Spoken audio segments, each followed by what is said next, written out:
what's going on, everybody? Kevin Burke from thehoopsdoctors.com. We're here live at the Tanqueray's 200th anniversary special event here in New York City. David Lee of the New York Knicks is inside. Let's go inside. Let's chop it up with D. Lee. Let's see what's on his mind. Come on. I'm joined by none other than New York Knicks, David Lee, power forward, the double-double machine. Dave, how you enjoying the evening so far? Having a good time. Nice. Now, I guess I introduced you as New York Knicks David Lee. I guess I can only introduce you as that for another couple of weeks, right? What's your hopes for free agency? Where do you plan on playing next year? Well, I want to be here in New York. I mean, it's going to be an interesting process starting in a couple of weeks. A lot of it's got to do with what LeBron and D-Wade and those guys decide to do. But, you know, this is kind of the business aspect of the NBA, and we're excited about moving forward and seeing where I'm going to be next year. So you think that your fate ultimately resides with what LeBron and D-Wade and those guys are doing? Well, I think a lot of these teams, including the Knicks, especially the Knicks, you know, have saved all this cap room, and they're trying to make a run at guys like LeBron James, rightfully so. One of the best players in the league, if not the best. And it's going to be a situation where, you know, it kind of starts from the top. Once he decides what he's going to do, it's going to be sort of a trickle-down effect from there. And me and a bunch of the rest of the free agents kind of understand that. And so once he makes his decision, then we'll go from there. As a Knicks fan, I personally hope you're back with the Knicks. Have you given any thought to actually remaining a member of the Knicks and playing with LeBron? What would that do for the team and the organization, in your opinion? Well, I mean, it's the greatest city in the world to play in when you're winning. And unfortunately, it's not a great city to be in when you're losing, as we found out the last couple of years. But it'd be great to be here in New York. I've loved my 5 years here. I hope to be here a lot longer. And adding a guy like that or any other major free agent to the mix, adding another great player on the team would be something that would make the fans that much more excited, and I think everybody in the organization.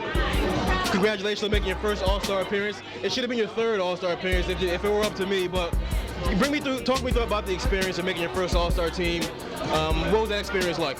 Well, I think it was even that much more special because of where the game was held this year. Having to be in that enormous stadium with 118,000 people, biggest crowd to ever see a game. There was something, the atmosphere was really, really special. Even the guys on the team that have been in 10 or 12 All-Star games, guys like Kevin Garnett, were saying like, man, this is something we've never seen before. So it's a really cool experience, just having a chance to interact with the rest of the guys on the squad. And just hearing your name called as an All-Star is really, really special. Now, Dave, you played 4 years at Florida. You just finished your 5th year as a member of the Knicks, so you had a bunch of years as a collegiate and as a pro.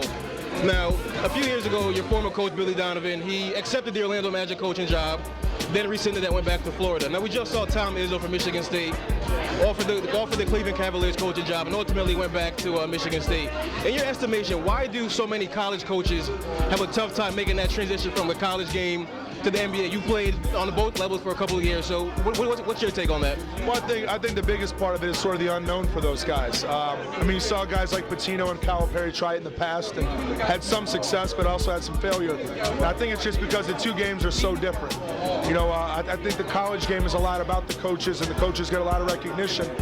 And guys like, you know, Coach Izzo and Coach Donovan make a lot of money as it is in college. So the money, it's not like it's the difference between making $100 grand and $10 million. It's, you know, similar money, probably a little bit more in the pros, but you know, it's a very different game. 82-game season rather than 30. A lot more goes into the season. It's a lot more of a marathon than it is a sprint. So for those coaches, it's a big decision. And in the case of Coach Izzo and Coach Donovan, they have, you know, huge followings at their respective schools, and they both really enjoy the places where they're at. So it's a huge decision to leave and just kind of start over. Do you think Donovan would have been successful if he stayed on with the Orlando Magic? Well, yeah, it's tough not to be with Dwight Howard there. He makes it tough to be not to be unsuccessful. So I know Coach is very happy to be where he is, though. I've asked him about it, and he just says he loves being a Gator, and he's really excited to stay in Florida. We don't care about Dwight Howard. You're the double-double machine of the league. Dave, take me back a couple of years to the Isaiah Thomas days. What's different now, under the Donnie Walsh regime versus the Isaiah Thomas regime? Can you kind of handicap the difference in the organization, the feel of the organization? Well, I think, you know, sometimes Isaiah gets sort of a bad rap. I mean, I have to always be positive with him. He gave me my first, you know, he drafted me. He gave me the chance to get on the floor and play. I think a lot of the decisions that they've made with players, you know, possibly didn't work out, but that happens with every team. And you know, that's the difference between an organization moving forward or kind of standing still. And there were some tough decisions and some injuries and things like that didn't work out that are impossible to plan for. I think Coach D'Antoni brought in a new enthusiasm. He's done an unbelievable job. And now this summer and moving forward with the sort of the new team, I guess I'm really kind of the last remaining guy along with Eddie Curry that's still there from the previous regime. So they're going to have a chance, whether I'm here or not, they'll have a chance to kind of create their new team, and we'll see how they deal with it. But I think both guys did a great job in their own way. I agree. I thought Isaiah got a bad rap. You seem pretty close with Nate Robinson. How was that? He seemed like he was actually your friend as opposed to just your teammate. How was it to see him leave, especially to a division rival? Well, it was tough. I'm very happy for him that now he's going to Nate's a guy that brings a tremendous amount of enthusiasm to the game. He's a guy that, like you said, is a friend of mine off the court, and not only as a good teammate on the court. And we came in together, and there's a special camaraderie when you come in together with a guy in the same class, because we've been through about 30 years of drama is what it seems in a 5-year period together. And the one thing that's remained to be me and him, staying on the same team. A lot of players have come and gone. So it was sad to see him go. Nice. Before I let you get out of here and let you enjoy your evening, tell everyone one thing that they do not know about David Lee that they will be shocked to find out. Man, I think today's day and age, almost everything's known from the media.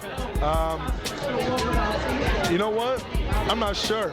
That's a good question. You got anything from his fans? I'm not sure, bro. No. I'm telling you, in today's day and age, especially being in, I know. Like I said, not a lot's known sometimes what we do off the court. During the season, I'm about the biggest bum I don't leave the house too much, play video games. There you go. Order food in, don't go out, don't drink, don't do anything like that. The off season, I try to have a little bit of fun to try to get away from the game. But being in New York, it's easy to kind of get sidetracked. It's easy to want to go out and do stuff and lose focus on the job at hand, and do my best to try to avoid that and remain focused during the season. Nice. Well, Dave, thanks for a few minutes. Personally, as a Knicks fan, I hope to see you back in the orange and blue next year. Thanks for a couple of minutes. Enjoy your evening.